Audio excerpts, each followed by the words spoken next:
Welcome to Dead Man Talking. Tonight's story is a fantastic summer camp horror by the wonderful mind of Wanahee. As ever, please do let us know what you thought down below in the comments box. Please do like and share. It really does help with the channel and our community further. And why not hashtag TeamFEAR? And so, with that aside, let's get into tonight's story, entitled Camp Wanahee.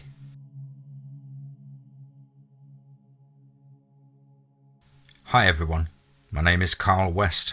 I'm the head counsellor and only year-round resident at Camp Wanahee. I'm in the US, which, from what I hear from the campers and other counsellors, is a dumpster fire right now. I don't really follow much that's going on in the outside world. However, I feel that with all the upheaval, maybe I can interest you with some experiences I've had since being here. Camp Wanahee has been the site of many summer adventures for countless kids over the past 85 years. And the campsite was established back in 1919, when people were back to living their lives after World War I. It only shut down officially during the Great Depression, and even then, it was overrun with homeless folk who had lost everything in the stock market crash. Officials from the nearest town came to get them out of the area, but when they arrived, they found it completely abandoned. They took down the shanty town, but you can still find the remains of some of the shacks in the woods. We have lots of history in the area, aside from the former squatters. We are located about a quarter-mile away from the site of a battle fought between the United States Army and part of the now forgotten American Indian tribe. I say battle, but it should be considered a massacre, and there were a few soldiers who died, though it was after the battle due to infection from wounds they received. About 100 or so members of the tribe were slaughtered.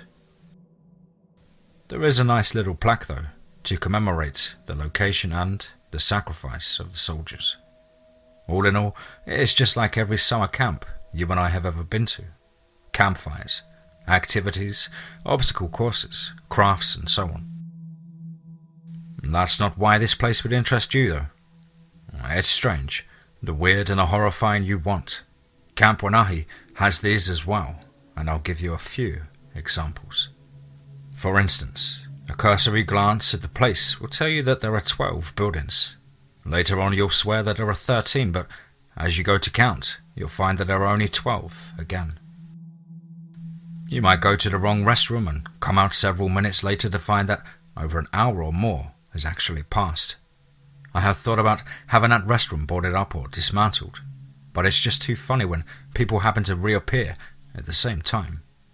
Most of the campers and counsellors don't use it after the first week. If you're at Camp Wanahee, you may also see a figure known as Tree Leg. Much like Bigfoot, the name is unimaginative, yet effectively descriptive. It stands about 18 feet tall. It has long legs and arms covered in tree bark like skin. The head and body are comically small and difficult to see, unless you know what you were looking for. It has great camouflage and will stand still for hours sometimes. It seems to be harmless and appears to watch over the camp. It also eats our compost. They started composting back in the 70s to help grow what they thought were tomato plants, but turned out to be marijuana. Officially, they got rid of everything. Unofficially, Coot, the previous head counsellor, found a place outside of the camp to grow it, and from then took an interest in gardening. Regardless, Tree Leg is nice, just a little unnerving to most people when they see it. Also, you cannot go near the lake if you are a virgin. Turns out there is a water spirit at the lake who wants virgins, but only if they are over 18. She's not a creep, as she told me. This is a question asked at the interview, and works as a good way of weeding out those who may not exactly live or jive with the strangeness of this place. People usually get weirded out by their prospective boss asking if they're virgins. You'd be also surprised as to how many virgins apply for camp counselor jobs. And thankfully, there are enough desperate people who don't care about those kind of questions and are also not virgins. Otherwise, we would have to shut down the lake, which could be a real bummer. Those are some of the more common and benign occurrences of the camp. Every now and then we get something new. This can be good, but it's more than often bad or a combination of the two. When something happens that I haven't experienced before, I take a look through the Camp Wanahee Action Plan Book, or CWAP for short. Coot had compiled everything we had experienced over the last 50 years of working here in this book. It's absolute chaos. Loose papers, sticky notes, and sometimes entire notebooks all pierced through the rings of a massive metal 3-ring binder. If anyone were to find it, they would assume it is the magnum opus of a crazy person. They would be partially correct. In his defense, the reason a CWAP is such a mess is because there's always an addendum to be made or something entirely new to be added to it. I've had to make several entries myself to inform whoever replaces me here on how to help keep people safe. And before he retired, I asked Coot why he decided to start writing all of this stuff down, and he told me the following story. It was the 70s, and Coot had been working as the head counsellor for a few years at this point. He had seen a lot of the weird stuff that happens here, but never felt that he or anyone else was in any danger. All of the campers were in bed and the counsellors had all stayed up to sample some of Coot's herbs. It was late in the night when they started hearing what sounded like muffled screaming. Worried about one of the kids being in trouble, everyone leapt into action. The high is now replaced with adrenaline. Flashlights in hand, they took off into the dark in the direction of the sound, coming from the other side of camp. Once they passed the last cabin, he said they saw the figure of a woman coming out of the tree line. Her skin was ghostly white, almost translucent, and stretched tight over her skeletal frame. And she was covered in what remained of a dress, threadbare to the point of it being useless. A large tear running up the middle of the dress exposed her stomach, and a tangled and matted mess of dirty brown hair fell down her back. He told me her hands didn't have palms, saying it looked like someone had taken a knife and cut between every bone in the hand. It made her fingers look like they had sprouted from her wrist. Her feet were the same way, giving her these awful appendages that were too long and spread out far too wide. He said the worst part, however, was that she had no face. There was the outlines of the skull and a pronounced point where the nose was, but it was all covered in skin. They could see the mouth moving under the surface. Each time she screamed, they saw the skin covering the mouth bulge with expelled air, pulling the skin tighter and exposing the blood vessels below the surface. She moved in a lurching and desperate way as she wandered aimlessly, unable to see where she was going. At this point, one of the female counsellors screamed, and the creature's head jerked violently towards the sound. She began moving in their direction quicker than they had expected. They all began running, trying to get to the nearest cabin. The sound of their running allowed her to follow them, and she then broke into a lurching sprint. Her screaming became ravenous. Coot said that one of the other counsellors, a girl named Vicky, tripped and rolled her ankle. He didn't see this, but the other counsellors did. No one tried to stop and save her. In their desperation for safety, none of them wanted to be the hero. Coot burst into the cabin, which was thankfully empty, and everyone rushed in after him. He looked out to see Vicky trying to run, but she could barely put weight on her foot. Vicky's screams of desperate horror pierced the night unhindered clarity, rising above the muffled cries of the woman. And before Coot could go out to try and get her, he saw the woman's long fingers wrap around Vicky's throat, cutting her screams short as they tightened. The woman then yanked her backwards off her feet. She appeared to do so effortlessly, despite her emaciated-looking body. Vicky's head was brought down to the woman's stomach, a gaping maw opened vertically, jagged teeth glistening in the moonlight, and a grey tongue slithered out. Could watched in horror as the tongue wrapped around Vicky's head, pulling it inside. The jaw snapped shut, and he saw her body jerk violently and then fall limp to the ground as her head was severed. He heard the crunching as it chewed, and he told me it was the worst thing he'd ever heard and was never able to forget it. One of the other counsellors pushed Coot out of the way and closed the door. The rest of the counsellors blocked the entrances with every bunk bed they could, and with a hastily constructed barricade in place, they remained as quiet as possible. The screaming started again, and they waited to hear her attempt to get in. After a few very tense moments, they noticed that the screaming began to recede. Coot then worked up the courage to look out the window. He saw the woman carrying Vicky's headless corpse back into the woods. They all remained within that cabin until the sun finally rose. They made their way to the counsellor's cabin and phoned the police. A search was done, but nothing was ever found. The police figured they had all been too high and hallucinated the whole thing. They also said Vicky likely had a bad trip and got lost in the woods or had decided to walk back to town and hitchhike to some unknown destination. And while these explanations are a stretch, it's far more believable than the story the counsellors told the police.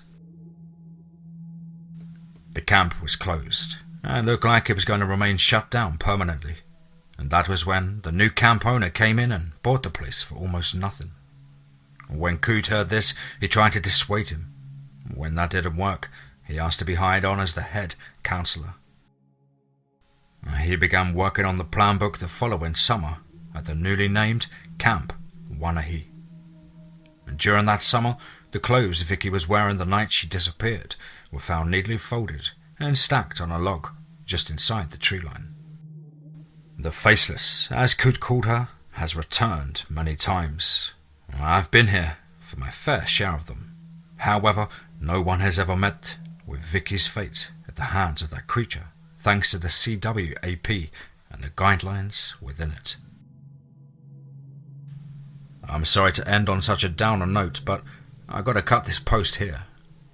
It's time to roast marshmallows, and I'm not going to miss out on that. I've also got to make sure that the salt circle around the door that appeared in the woods 2 days ago is still intact. It takes so long for those damn things to go away, and I don't want whatever is on the other side to have a chance of coming through. I'll be back with more stories of the weird stuff at Camp Wanahee soon.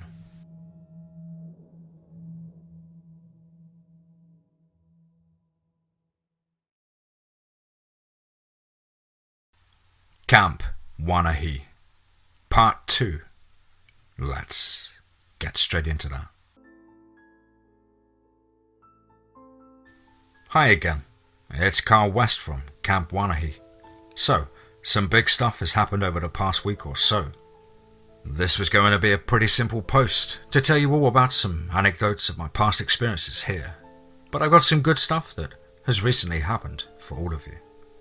And I have a lot of time to write today, so since I'm laid up, letting my foot heal after last night. Also, do I need to introduce myself every time? Probably not, but it feels kind of informal otherwise.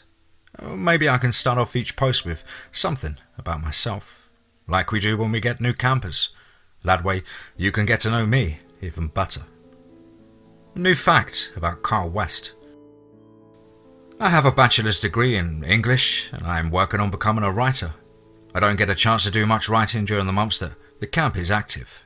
And during the fall, winter, and early spring, Camp Wanahee is my own Walden Pond. If the pond also had a water spirit, and there were other unnatural creatures roaming around. I won't be picky though. Anyways, like I said, it's been kinda crazy.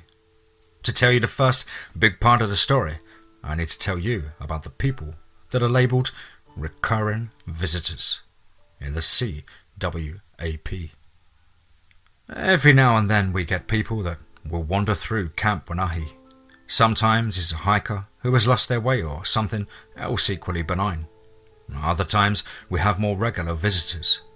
There are two that have been very prominent since I've been here. Lyradorn the Wizard and Enola. Lyradorn, which is pronounced Lyradorn, though I call him Leary, which he does not appreciate. Looks a little too stereotypically wizard-like. He's older, I would guess in his late 50s, has a robe beard and a staff with runes carved into it. He doesn't seem to like me very much and is pretty rude at times. Kind of has a superiority complex or something. Enola is an American Indian woman in her mid-30s. She wears normal clothing for anyone who goes out in the woods, but for the most notable detail is the prominent fox tattoo that wraps from her neck down her chest.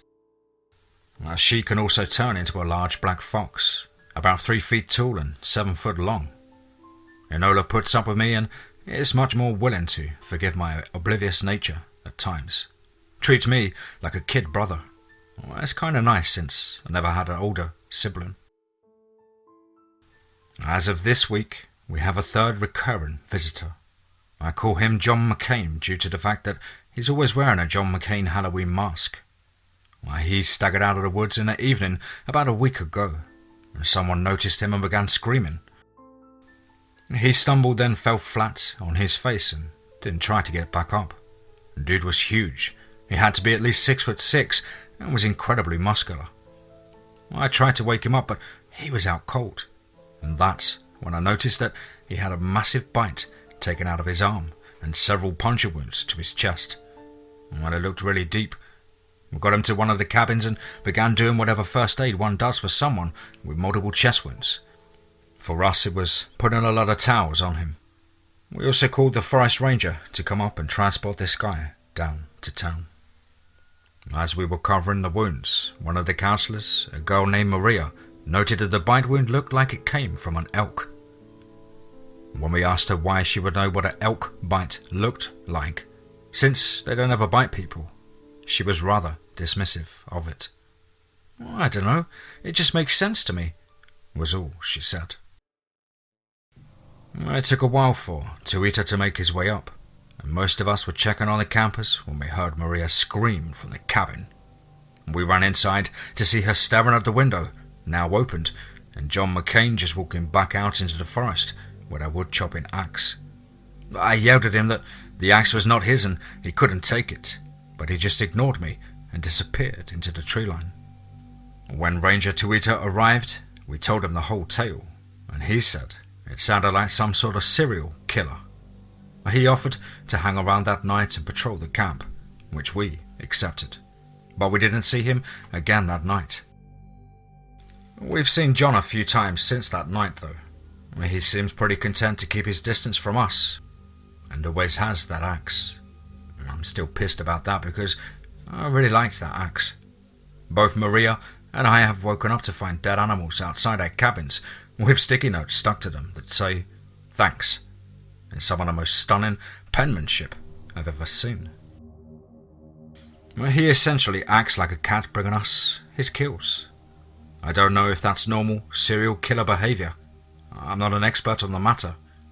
We decided that we would keep the animals for a few days and then we would bury whatever it was in a clearing in the woods. Best not to make the resident Jason Voorhees angry, even if he does seem polite.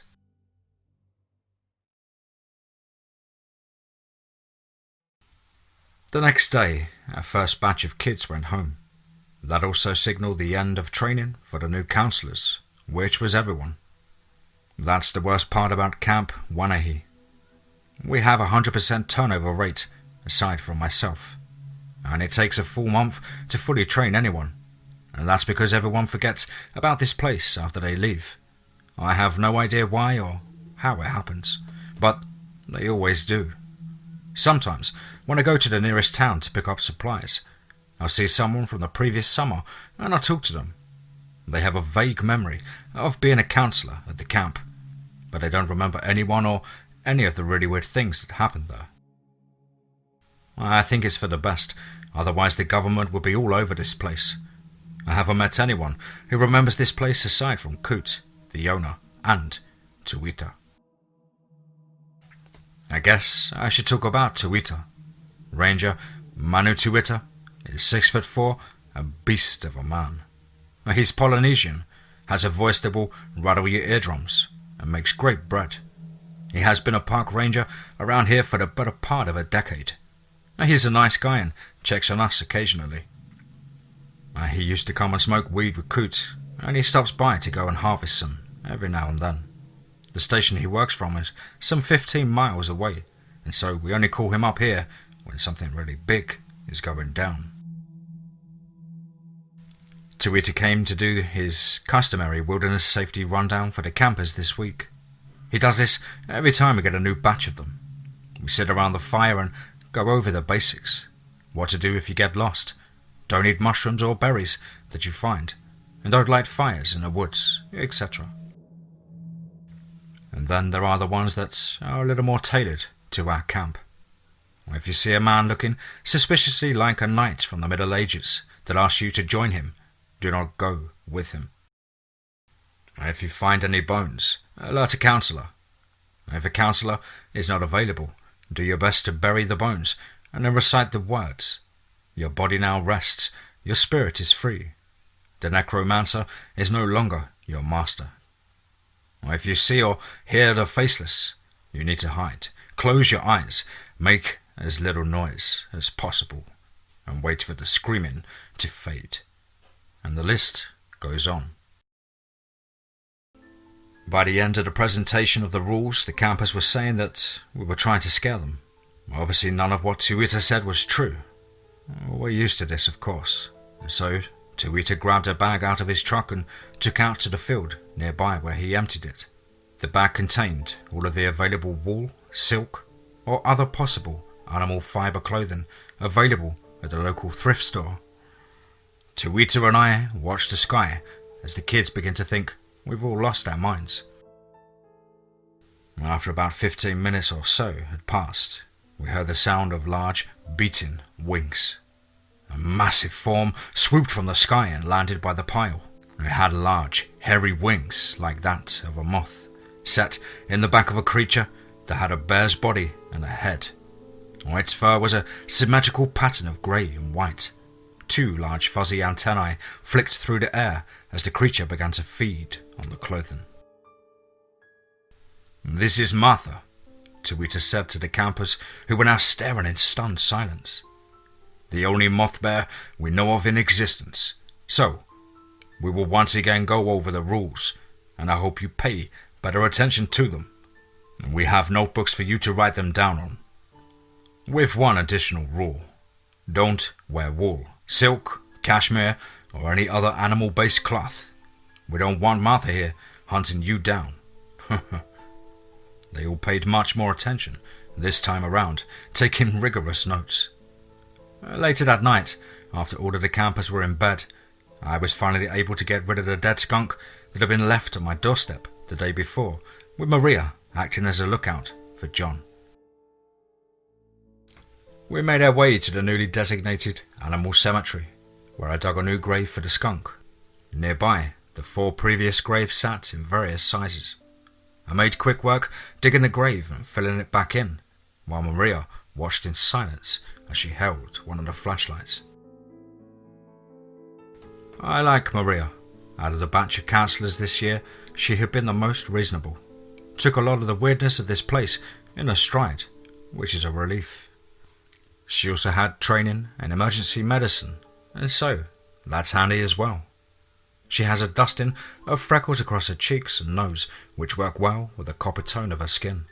Well, she's a sharp one too, always keeping an eye on her surroundings.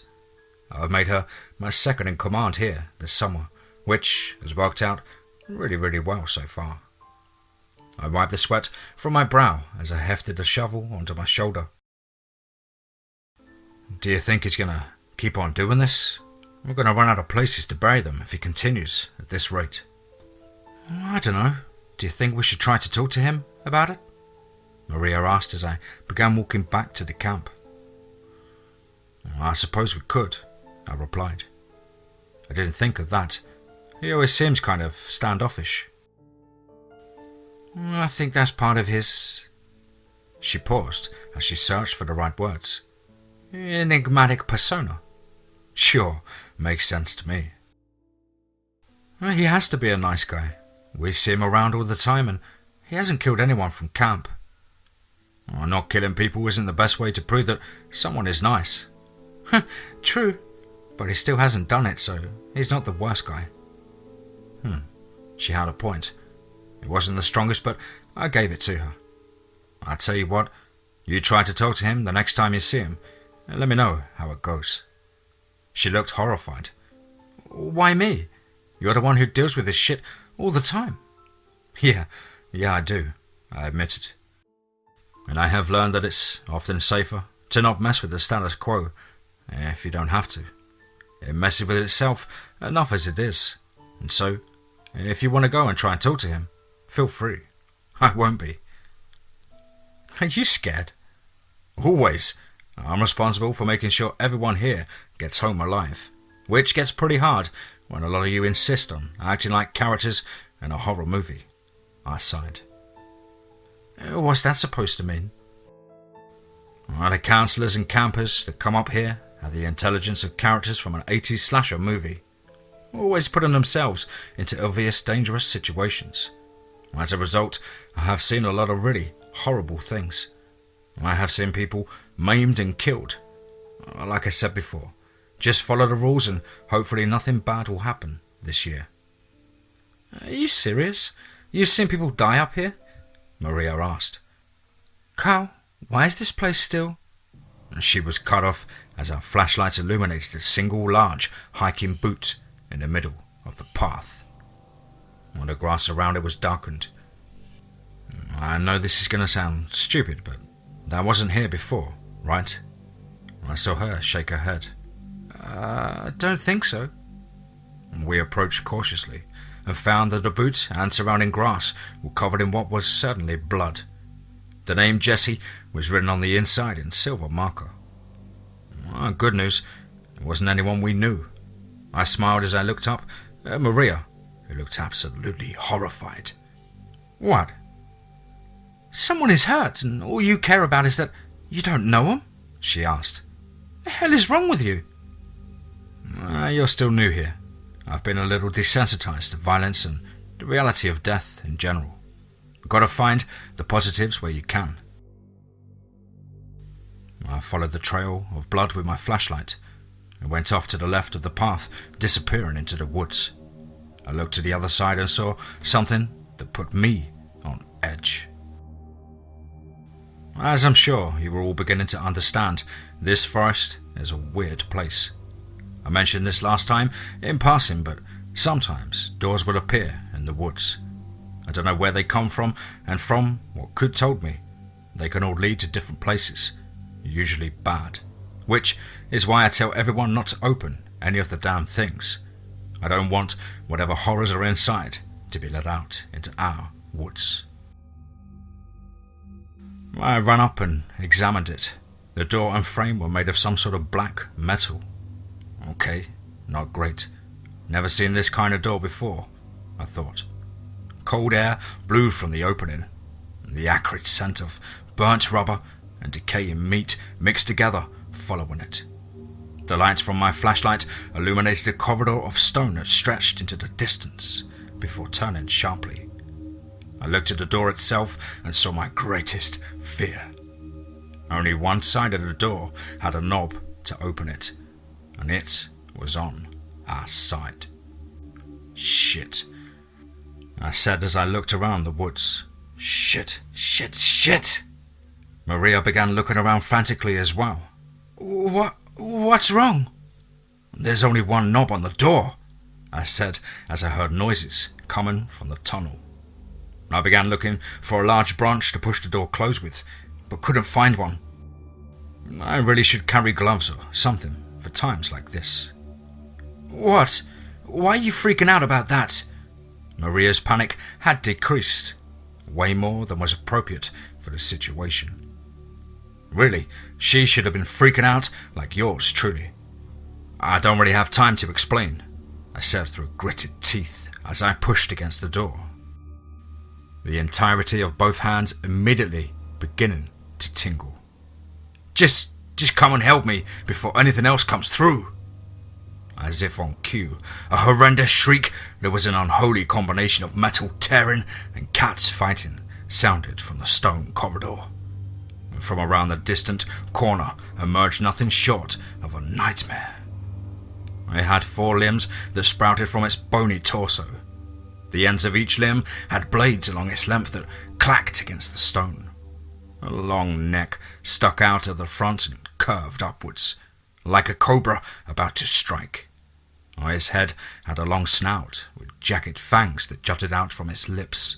5 eyes curved along its pronounced brow. It saw us and began charging, letting out another ear-rendering scream. "Oh shit!" Maria screamed as she ran and threw herself against the door as well. It pushed back against us, some unseen force trying to prevent it from closing. "Why are my hands tingling?" "Just try to ignore it," I yelled through gritted teeth. The sensation moved rapidly up my arms, leaving numbness in its wake. Once it moved past my elbow, my arms collapsed as I lost the ability to control the joint.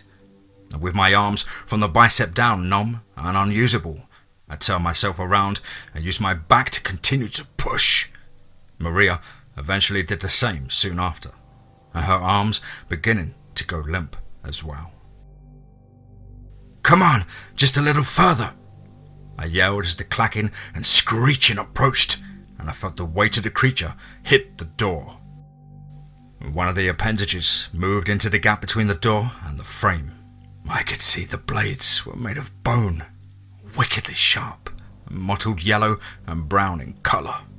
Its skin was slick with some viscous brown substance, and it screeched and flailed.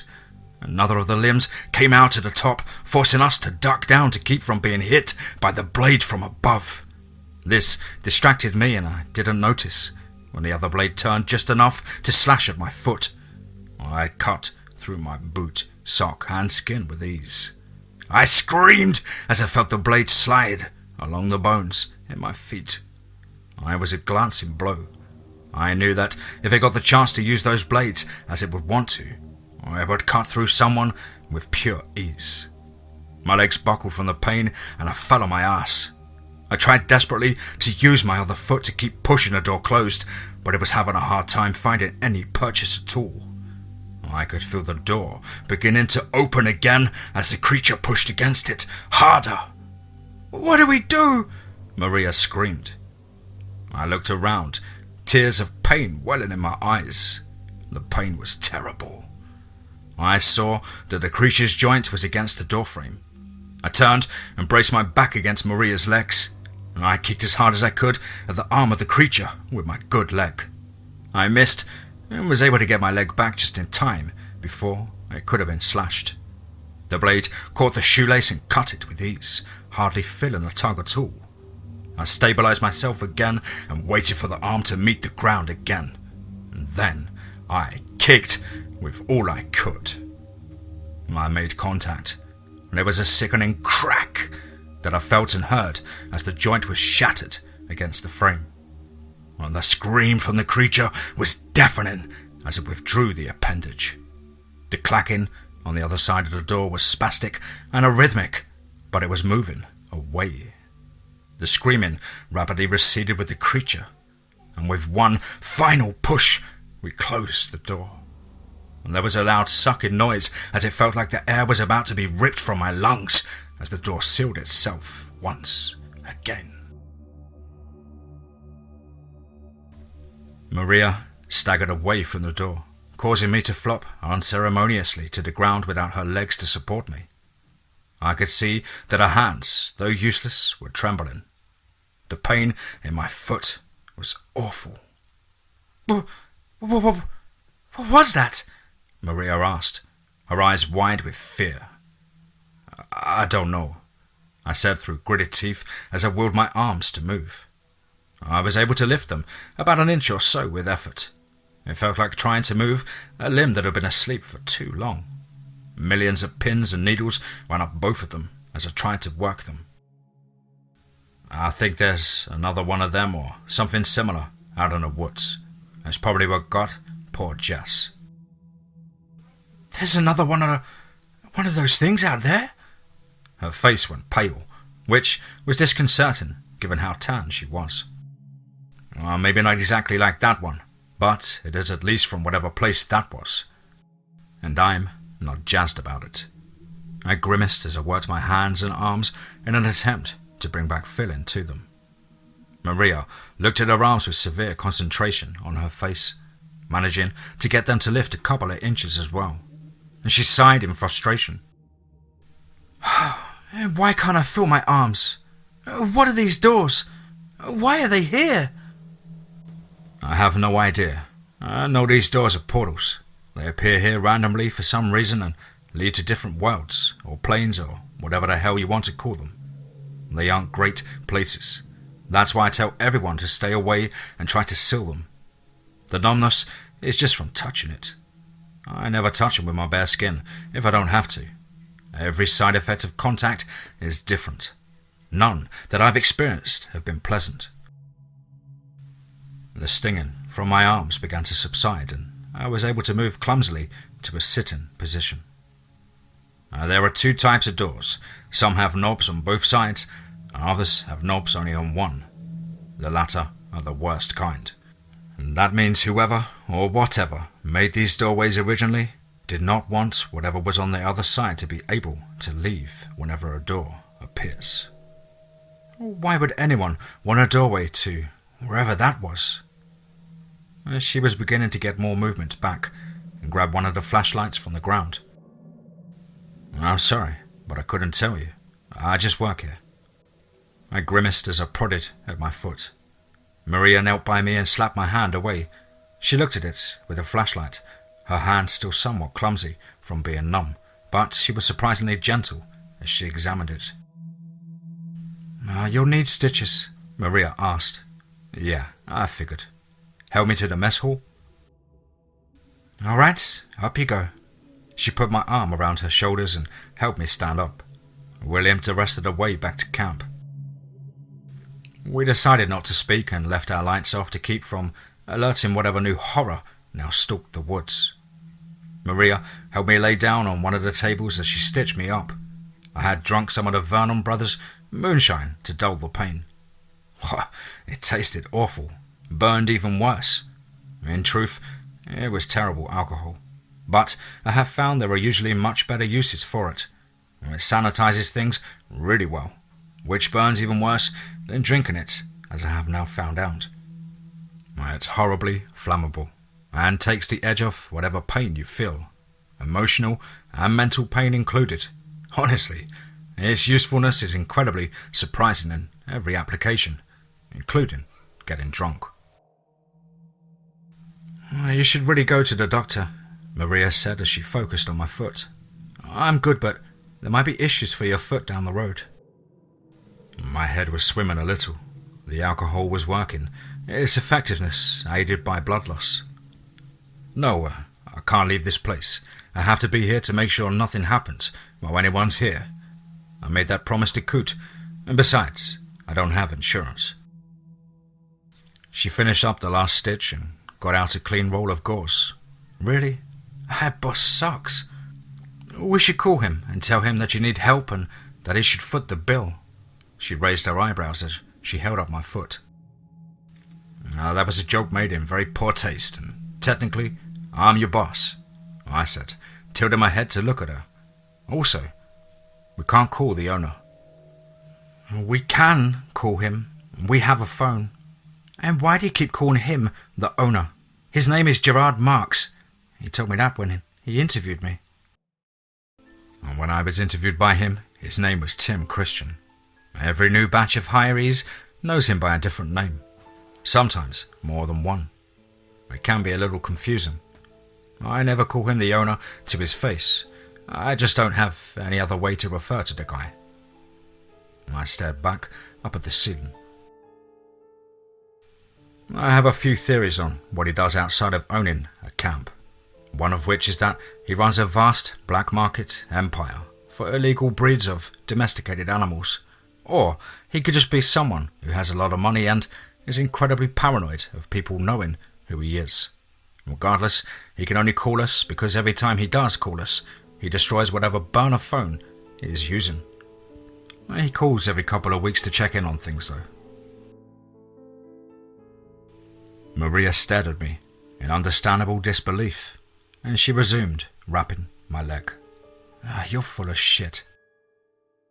And we just stopped a weird nightmare monster from coming through a doorway in the woods. I know we just stopped a weird nightmare monster from coming through a doorway in the woods. I was just hoping that even with all the weird bullshit that's going on here, we would have a competent superior. I shrugged, which made my body shift downward slightly. I don't know what to tell you. I know nothing about the guy. He's as weird as this place. Maybe that's why he owns it. Maria finished wrapping me up. We didn't have any crutches, so I asked her to help me to my cabin and I would throw something together in the morning. I thanked her for patching me up and helping out around the camp. I let her know that I would likely not be able to help out as much tomorrow.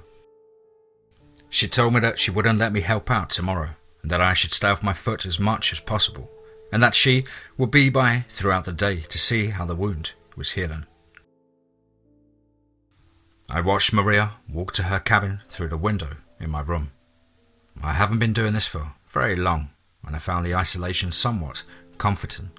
At least, that was the case until that moment when I realized that when Maria leaves, she will forget me. Just like all the others have.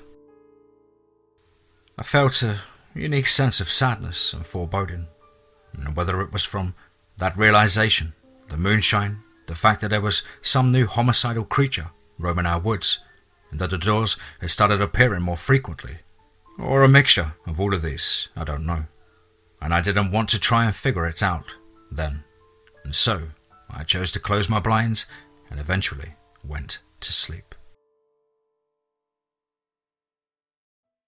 I spent the rest of today working on this whole post. Sorry that it was so much longer than my last, but I had nothing else to do today since Maria forbids me from leaving my bed except to use the restroom. I took some more of that moonshine though, and I feel it kicking in, and so I'm going to just post this before I get too frizzy to make sense anymore. I'll see you all in my next post.